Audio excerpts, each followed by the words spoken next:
প্রায় 15-16 বছর পর্যন্ত আমরা অত্যন্ত ভয়ের মধ্যে ছিলাম। কোন মাদ্রাসা কর্তৃপক্ষ মাহফিল আয়োজন করতে হলে কত জায়গায় যে দৌড়াইতে হইতো হিসাব নাই। আপনাদের এই এলাকায় আসতে হলে ওসি সাহেবের কাছে, ডিসি সাহেবের কাছে আমাদের ন্যাশনাল আইডি কার্ড পাঠাইতে হতো, বক্তার ন্যাশনাল আইডি কার্ড পাঠাইতে হতো, এবং আমাদেরকে প্রশ্ন করতো কি ওয়াজ করবে। ওয়াজ করবো পরে, ওদিন কেমনে বলবো কি ওয়াজ করবো।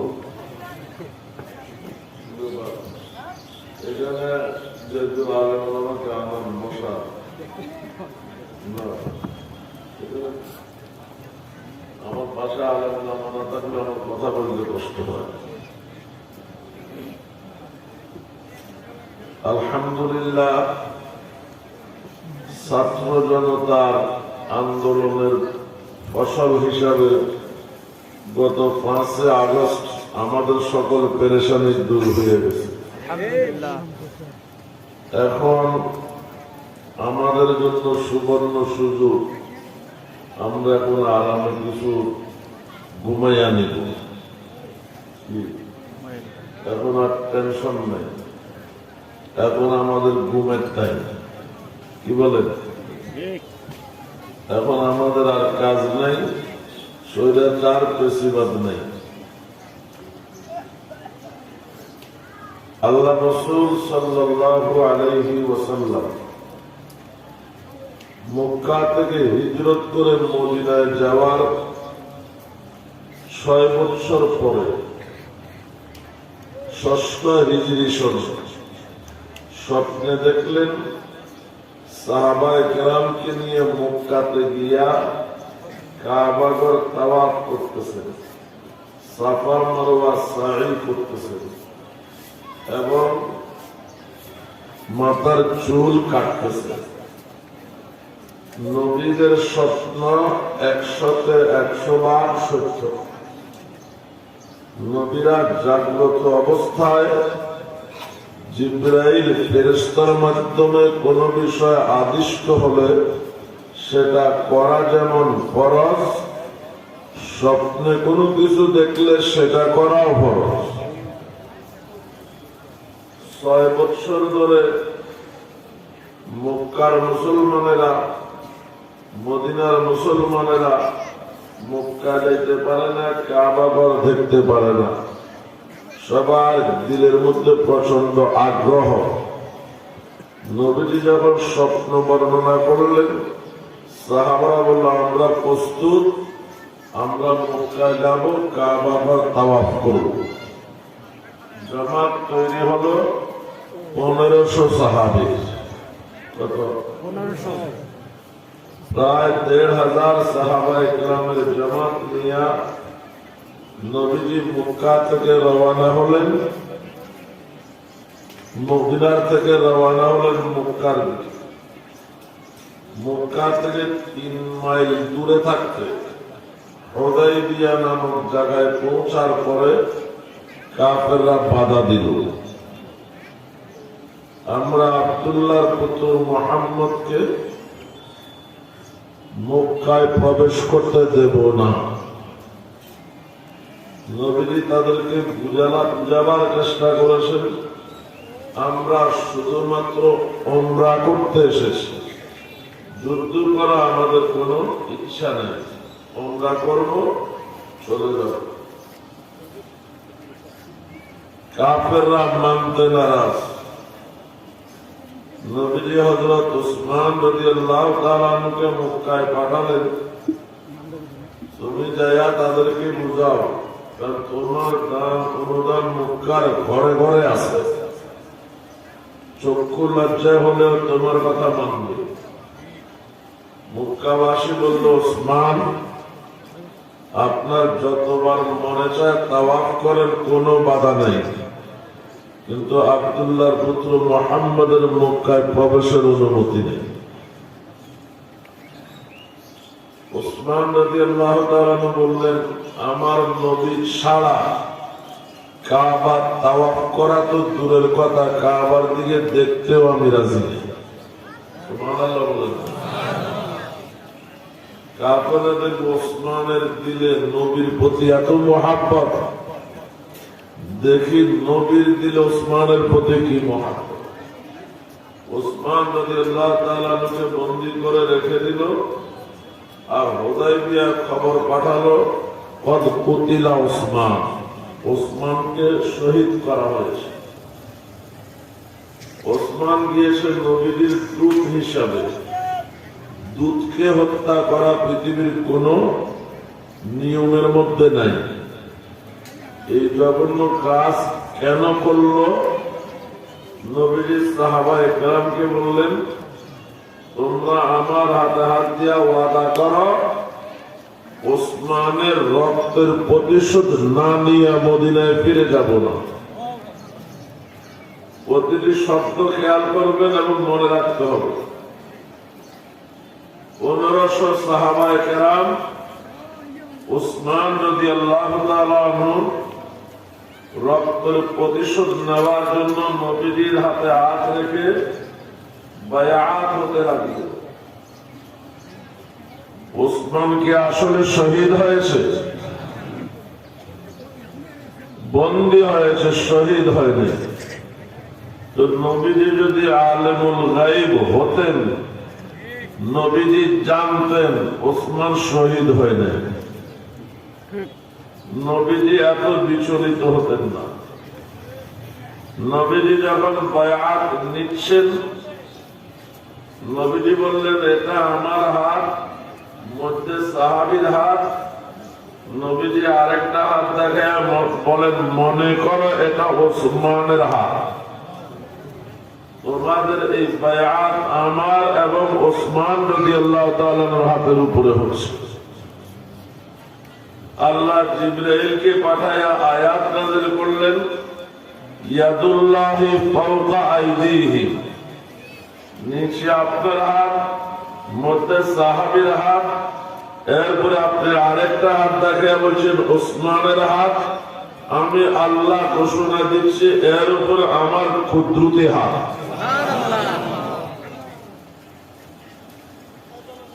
এবার বলেন, আল্লাহ জানেন কিনা ওসমান যে শহীদ হয় নাই? আল্লাহ জানেন ওসমান আজকে শহীদ হয় নাই, তবে শহীদ হবে। কথা বলেন না? আজকে শহীদ হয় নাই, তবে ভবিষ্যতে শহীদ হবে। ওই সময় মুসলমান দুই ভাগ হবে, এক ভাগ ওসমানের পক্ষে, আরেক ভাগ ওসমানের বিরুদ্ধে। ওই সময় যারা ওসমানের পক্ষে, আল্লাহ তাদের পক্ষে, রাসূল তাদের পক্ষে, সাহাবায়ে কেরাম তাদের পক্ষে। কথা বলেন। যখন ওসমান শহীদ হবে, ওই সময় যারা ওসমান রাদিয়াল্লাহু তাআলার বিরুদ্ধে যাবে, তারা আল্লাহ, আল্লাহ রাসূল, সাহাবায়ে কেরামের বিরুদ্ধে গেল। কাফেররা যখন এই অবস্থা দেখলো, তখন তারা বলল, ঠিক আছে, ওসমানকে মুক্ত করে দিল। প্রস্তাব নিয়ে আসলো, সন্ধি হবে। কি হবে? আচ্ছা, সন্ধি সমঝোতা বলো। সন্ধির সকল শর্ত কাফেরদের পক্ষে, মুসলমানদের বিপক্ষে, নতি স্বীকারমূলক প্রশ্ন। ১,৫০০ সাহাবায়ে কেরামের কেউ এই সন্ধিতে রাজি নেই। সাহাবায়ে কেরাম বলেন, আমরা ৩১৩ জন নিরস্ত্র বদরের প্রান্তরে হাজারের বেশি সশস্ত্র কাফেরের বিরুদ্ধে লড়াই করে বিজয়ী হয়েছি। আজকে আমরা বদরের তুলনায় ৫ গুণ বেশি। আজকে কেন নতি স্বীকারমূলক সন্ধি মেনে নেব? আমরা লড়াই করব, আল্লাহ আমাদেরকে বিজয় দেবে। নবীজি বলে, আমার চূড়ান্ত সিদ্ধান্ত, সন্ধি হবে, লড়াই হবে না। সাহাবায়ে কেরাম বলে আমরা লড়াই চাই, বলে সন্ধির মধ্যে একটা শর্ত আছে, মক্কা থেকে কোন মুসলমান, কোন কাফের মুসলমান হইয়া মদিনায় গেলে মদিনার মুসলমানরা তাকে মদিনায় রাখতে পারবে না, মক্কায় পাঠাইয়া দিতে হবে। পক্ষান্তরে মদিনার কোন মুসলমান কাফের হইয়া মক্কায় আসলে মক্কার কাফেরা তাকে ফেরত পাঠাবে না। তো শর্তটা একতরফা হয়ে গেল না। নবীজি বলে, সাহাবায়ে কেরাম বলেন আমরা এটা মানি না। মুসলমান হইয়া মদিনায় গেলে আমরা যেমন পাঠাবো, কোন মুসলমান কাফের হইয়া মক্কাতে আসলে তারাও পাঠাইতে হবে। নবীজি চুপ করো। কোন কাফের মুসলমান হইয়া মদিনায় আসলে তাকে যদি আমরা মক্কায় পাঠাই, তার মাধ্যমে মক্কায় দাওয়াতি কাজ চলব, তার মাধ্যমে মক্কায় দাওয়াতের কাজ চলব। আর কোন মুসলমান যদি কাফের হইয়া মক্কায় চলে যায়, বিশ্ব নবী পাইয়া, কোরআন পাইয়া, সাহাবায়ে কেরামের মতো জামাত পাইয়া, এইসব সাইরা বেঈমান হইয়া যে মক্কায় যাবে, ওই বেঈমানের আমাদের দরকার নাই, বুঝলেন নাই? তারা মদিনায় পাঠাইলে লাভ নাই, ওই বেঈমানের আমাদের দরকার নাই, রাইখা দেখ তারা। আর আমাদের যে ভাই মক্কা থেকে মুসলমান হইয়া মদিনায় আসবে, আমরা ফেরত পাঠাবো, তার মাধ্যমে মক্কায় দাওয়াতি কাজ চলবে। সন্ধির আলোচনা চলতেছে, চূড়ান্ত দস্তখত হয় নাই। যার সঙ্গে সন্ধি চলতেছে সোহাইল, তারই ছেলে আবু জন্দল। মুসলমান হওয়ার অপরাধে বাবা হাতে পায়ে শিকল পরায়া রাখছে, অনেক কষ্টে শিকল ছিঁড়ে হাত পা দিয়া রক্ত পড়তেছে, আয়েশা হাজির হয়েছে, হুজুর আমারে বাঁচান, মুসলমান হওয়ার অপরাধে আমার উপরে এই জুলুম। নবীজি বলে, সোহাইল সন্ধিপত্র তো এখনো সম্পাদিত হয় নাই, আলোচনা দিন, সন্ধি সম্পাদিত হওয়ার পরে বাস্তবায়ন হবে। এখনো যেহেতু সম্পাদিত হয় নাই, সোহাইলকে আমাদেরকে দিয়ে দাও, আরে আবু জন্দলকে আমাদেরকে দিয়ে দাও। সোহাইল বলে, না, আবু জন্দলকে দিয়া সন্ধি বাস্তবায়ন শুরু হবে, আবু জন্দল আমাদের কাছে থাকবে। আবু জন্দল সারা কাতার কাঁদতেছে, হুজুর আমাকে মেরে ফেলবে। নবীজি বললেন, ধৈর্য ধরো, আল্লাহ তোমার জন্য পথ খুলে দেবে, এছাড়া আর কিছুই করার নাই। আবু জন্দলকে রেখা দিল, আগে শিকল দিয়া বাইন্ধা রাখছে, এখন দুইজন পাহারাদার দিচ্ছে। আবু জন্দলকে পাহারা দেওয়ার জন্য দুইজনকে নিয়োগ করছে। রাখতে আর কি করবে? আবু জন্দল বলে, দেখ তোরা যে নবী মুহাম্মদ সাল্লাল্লাহু আলাইহি সাল্লামের বিরোধিতা করিস, নবীর একটা দোষের কথা বল দেখি, কোন দোষটা নবীর মধ্যে আছে? এরা চিন্তা করে বলে, না, মুহাম্মদের জিন্দেগিতে তো কোন দোষে নাই, গুণ আর গুণ। তারপরে আবু জন্দল বলে, বলো তো তোমাদের নেতাদের মধ্যে কোন দোষটা নাই?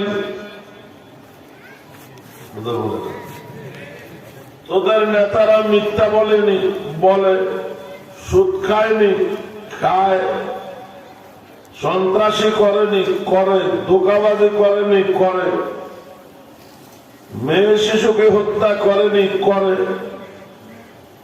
তোদের বিবেক কেমন?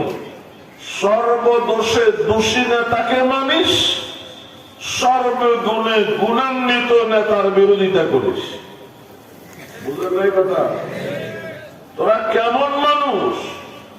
সর্বগুণে গুণান্বিত নেতার বিরোধিতা করিস আর সর্বদোষে দোষী নেতার অনুসরণ করিস। এই দুইজনকে আবু জন্দল এভাবে তো অতীতে কেউ বুঝায় নাই। বিবেচনা করলে তো তোমার কথাই ঠিক। বিবেকবান মানুষের নবীকেই মানা উচিত, কারণ সর্বগুণে গুণী।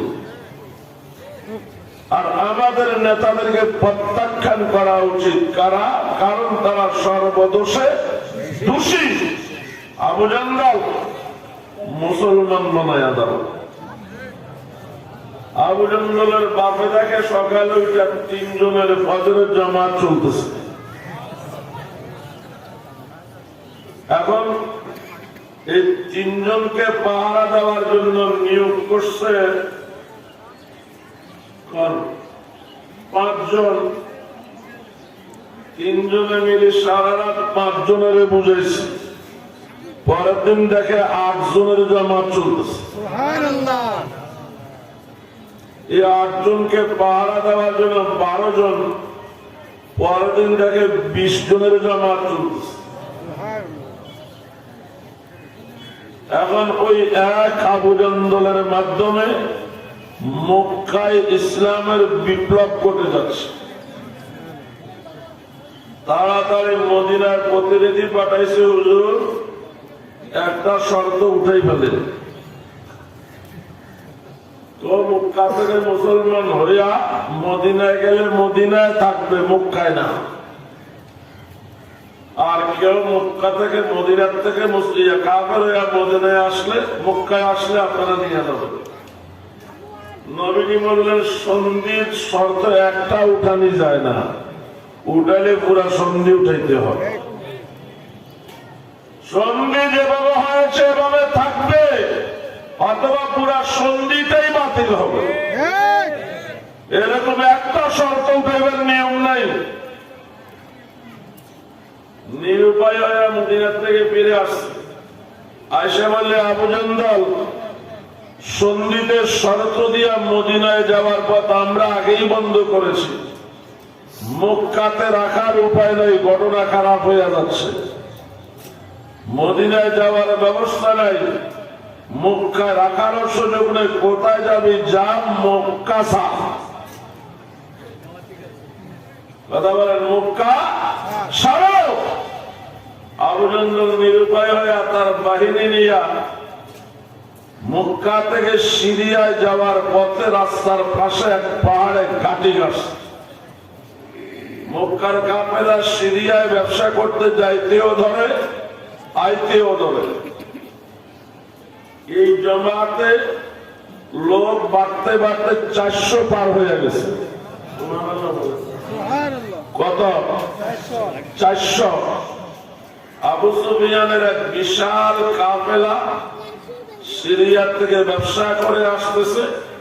এই কাফেলাকে লন্ডন করছে আবু জন্দল বাহিনী। খবর যখন মদিনায় নবীজির কাছে গেল, নবীজি একটা চিঠি পাঠালেন, আবু জন্দল জুলুমের বদলা জুলুম দেয়া হয় না,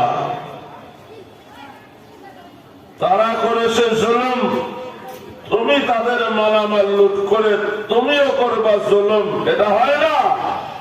আমার আদেশ, লুণ্ঠনকৃত সকল মালামাল ফিরাইয়া দাও। আবু জন্দল তখন মুমূর্ষ অবস্থা, অসুস্থ, মারা যাবে অবস্থা। সাথীদেরকে ডেকে বলা, শোনো, নবীজির ফরমান উপেক্ষা করার উপায় আমাদের নাই, মক্কাবাসীর সকল মালামাল হিসাব করে ফিরাইয়া দাও। মক্কাবাসীকে ডেকে সকল মালামাল ফিরাইয়া দিল। মক্কাবাসী বলে, আবু সুফিয়ান, পৃথিবীর ইতিহাসে লুণ্ঠিত মাল ফেরত পাওয়ার উপায় নাই, কি করে পাইলা? বলল, নবীজির ফরমানের পরিপ্রেক্ষিতে তারা ফেরত পাঠিয়েছে। মক্কাবাসী কয়, হায় আল্লাহ, নবীকে চিনলাম না। নবীর সাহাবীদের উপর এত জুলুম করলাম, মক্কা তাদের মাতৃভূমি প্রত্যেক ভিটা বাড়ি এখানে থাকতে দিলাম না, স্বজাতির কাছে মদিনায় যেতে দিলাম না, নিরুপায় হয়ে আলঙ্কন করেছে, সেটাও নবী ফিরত দিতে বলেছে। নবী কত দয়ালু, ঘরে ঘরে কালিমা পড়ার হিড়িক পড়ে গেছে। ওই যে শর্তগুলো নবীজি মেনে নিয়েছেন, নবীজির দূরদর্শিতা ছিল কোন শর্তের দ্বারা কি কাজ হবে। সাহাবায়ে কেরাম হঠাৎ বুঝতে পারেন নাই। সাহাবায়ে কেরাম বলে লড়াই চাই, নবীজি বলে না, সন্ধি হবে, লড়াই হবে না। এখন এই সন্ধিটা নবীজি কেন মেনে নিলেন? আমি তো একটা শর্তের দিক দেখাইলাম। এই সন্ধির মধ্যে একটা কথা ছিল, আগামী 10 বছরের যুদ্ধ বিরতি চুক্তি। আগামী 10 বছর মক্কাবাসী মদিনায় হামলা করবে না, মদিনার মুসলমানেরা মক্কায় হামলা করবে না। 10 বছর কেউ কার সঙ্গে লড়াই করবে না। এই পয়েন্টটাকে নবীজি গুরুত্ব দিয়েছেন। খুব খেয়াল করবেন। কেন? বিগত 6 বছরে মক্কাবাসী মদিনার মুসলমানদের সঙ্গে 3টা বড় বড় লড়াই করেছে। বদর, উহুদ, খন্দক। ছোট ছোট অসংখ্য লড়াই করেছে। প্রতারণা করে বড় বড় কারি সাহাবী কোরআন শিক্ষার নাম করে মদিনার থেকে এনে বীরে মাউনে জবাই করেছে। কতজন? 70 জন। কথা বলে না? বড় বড় কারি সাহাবী, যাদের মাধ্যমে কোরআনের তালিম হতো, এইরকম 70 জন কারি সাহাবীকে প্রতারণা করে বীরে মাউনে তাইলে জবাই করেছে। এবং মনিল হিয়ানের মধ্যে 10 জনকে জবাই করেছে। প্রতিটি মুহূর্ত পেরেশান থাকতে হতো, মক্কাবাসী কখন কি করে বসে। এখন এই চুক্তির মাধ্যমে নবীজি মক্কাবাসীর আক্রমণ থেকে নিশ্চিত হলেন, মক্কাবাসী আর আক্রমণ চালাবে না। নবীজি মক্কা থেকে মদিনায় যাওয়ার পরে মদিনার কাফের, মদিনার পাশে বড় বড় 3টা ইহুদি বস্তি, বনু কুরাইজা, বনু নযীর, খায়বার, এদের সঙ্গে মদিনা সনদ নামে একটা চুক্তি করেছে। বুঝতে পারার কথা, চুক্তির মধ্যে একটা শর্ত ছিল, আমরা যে যে ধর্মেই পালন করি মদিনা শান্তিপূর্ণ ভাবে থাকবো, আমরা নিজেরা নিজেরা লড়াই করবো না। বাহিরের কেউ যদি আমাদের উপরে হামলা করে, মুসলমানের হোক, কাফেরের উপরে হোক, ইহুদিদের উপরে হোক, আমরা পারলে সাহায্য করব, দুশমনের সঙ্গ দেব না। কথা বলেন? মদিনা সনদের এই চুক্তি খন্দকের যুদ্ধের সময় কাফেররা আর ওই ইহুদিরা ভঙ্গ করেছে, ওরা কাফেরদের সঙ্গ দিয়েছে। কথা বলেন? এখন এদের ব্যাপারে ব্যবস্থা নিবে সম্ভব না। মক্কাবাসী এদের সাহায্যে আগায় আসবে। এখন মক্কাবাসীর সঙ্গে চুক্তি হওয়ার পরিপ্রেক্ষিতে মক্কাবাসী এদের সাহায্যে আগায় আসার আর সুযোগ নাই। কথা বলেন? কারণ চুক্তির যাতা করে আটকা বসছে। এই সুযোগে নবীর বনু নযীর, বনু কুরাইজা এবং খায়বারের ইহুদিদেরকে মদিনা ছাড়া করেছে। যাদেরকে প্রয়োজন মনে করেছে জবাই করেছে, বাড়িঘর জ্বালিয়ে দিয়েছে। আর যাদেরকে প্রয়োজন মনে করেছে কোথায় যাবি, যা মদিনা ছাড়, গাদ্দারের জায়গা মদিনাতে নাই। হয়েছে সন্ধি চুক্তির কারণে। বুঝতেছেন? নবীর জানা দরকার সারা পৃথিবী মুসলমানদের ব্যাপারে কি চিন্তা। কথা বলে মক্কাতে হামলা করলো, মক্কাতে তো এরা মুসলমানরা হামলা করেনি। ওহদ আর খন্দক মদিনার ভিতরেই হয়েছে, আর বদর একটু দূরে হয়েছে তো মদিনার কাছে। তৎকালীন পৃথিবীর প্রধান পরাশক্তি রোম সাম্রাজ্যবাদী, দ্বিতীয় পরাশক্তি পারস্য সাম্রাজ্যবাদী। নবীজি রোম সম্রাট হেরাকেল, ইংরেজিতে বলে হেরাক্লিয়াস, তার কাছে ইসলামের দাওয়াত দিয়ে একটা পত্র পাঠালেন হযরত দাহিয়া কালবির মাধ্যমে। এই সম্রাট নবীজির পত্র পাইয়া চুমু খেতে লাগলো, বুকে লাগাইতে লাগলো, কপালে লাগাইতে লাগলো। রোম সম্রাট হেরাকেল মন্ত্রী পরিষদকে নিয়ে ঘরের দরজা জানালা বন্ধ করে বাদশা বলল, আমাদের ঈসা আলাইহিস সালাম যেই নবীর ভবিষ্যৎবাণী করেছিলেন, আখিরি নবী, শ্রেষ্ঠ নবী, সেই নবীর আগমন হয়েছে। সেই নবীর ফরমান আমার হাতে। আমি চাই আমাদের নবী ঈসা আলাইহিস সালামের ফরমান বাস্তবায়ন রাখতে আমরা সেই নবীর উপর কালিমা পড়ে ঈমান এনে ফেলি। মন্ত্রী পরিষদ বলল, বিদেশ থেকে একটা চিঠি আসলো, আর এই চিঠি আর কি আমরা আমাদের ধর্ম বদলে ফেলবো? অসম্ভব, এটা হতে পারে না।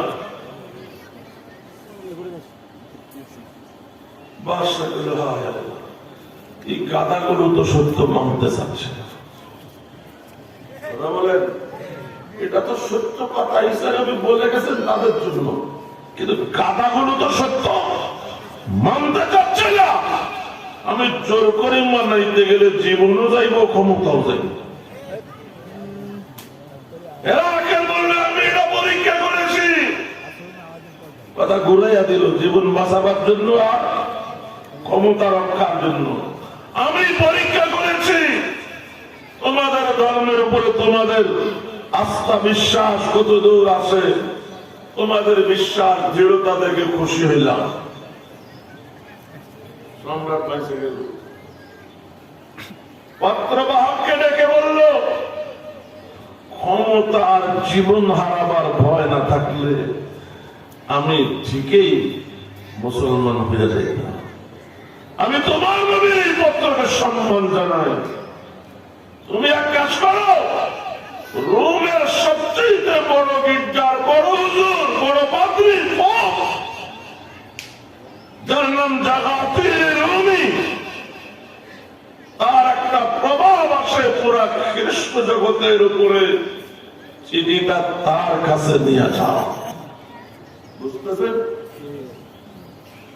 সে কি বলে? দেখো, দাহিয়া কালবি পত্র নিয়ে আসলেন বড় গির্জার বড় পোপ সাহেব জাগাতির রুমির কাছে। বাদশা যা করেছে এই পোপ সাহেবও তাই করলো। নবীজির পত্রকে বুকে লাগায়, চুমু খায়, কপালে লাগায়, হুজরা শরীফে গিয়ে জুব্বা আল কাল্লা পরে গির্জার মিম্বরে এসে বলো, খ্রিস্টানেরা শুনো, মিম্বরের কাছে আসো। আমরা বিগত 550 বছর ধরে যে নবীর অপেক্ষা করেছিলাম, সেই নবীর আবির্ভাব হয়েছে। নবীর ফরমান আমার হাতে। আসো আমরা কালিমা পড়ে মুসলমান হয়ে যাই। এই বলে প্রধান পোপ সাহেব নিজেই কালিমা পড়তে শুরু করল, আশহাদু আল্লা ইলাহা ইল্লাল্লাহু ওয়া আশহাদু আন্না মুহাম্মাদার রাসূলুল্লাহ। অল্পবিদ্য ভয়ঙ্কর পোপ সাহেব, ইনজিল কিতাবের বড় আলেম, সত্য বুঝেছে, মুসলমান হয়ে গেছে। কিন্তু উপস্থিত যারা এরকম কোরআন সুন্নাহর বহু কথা আছে, বড় আলেমরা এসে বললে আমরা মানতে পারি না, কারণ এটা আমাদের সমাজে রীতিনীতির বিরুদ্ধে। আমরা মানতে পারি ওখানে এরকমটাই করেছে। ওরা গির্জায় উপস্থিত খ্রিস্টানরা ঝাঁপাইয়া পড়লো জামাতির রুমির উপরে, গির্জার ভিতরেই তাকে শহীদ করে দিল। বুঝছেন? দাইয়ে কলবি অনেক কষ্টে নবীর পত্রটা উদ্ধার করে চলে আসলো রোম সম্রাট হেরাকেলের কাছে। হেরাকেল বলল, আফসোস এই জাতি সত্যটা বুঝলে না। জাগাতের রুমি তো সফল, ঈমান এনেছে, শহীদ হয়েছে, কিন্তু আমি আমার জীবন আর ক্ষমতার মায়ার কারণে পারতেছি না। কি বোঝা গেল? হেরাকেল মুসলমান না হলেও মুসলমানদের প্রতি দুর্বলতা আছে। যে সম্রাটের দিলে মুসলমানদের প্রতি দুর্বলতা আছে, সেখান থেকে মুসলমানদের উপরে হামলার সম্ভাবনা নাই।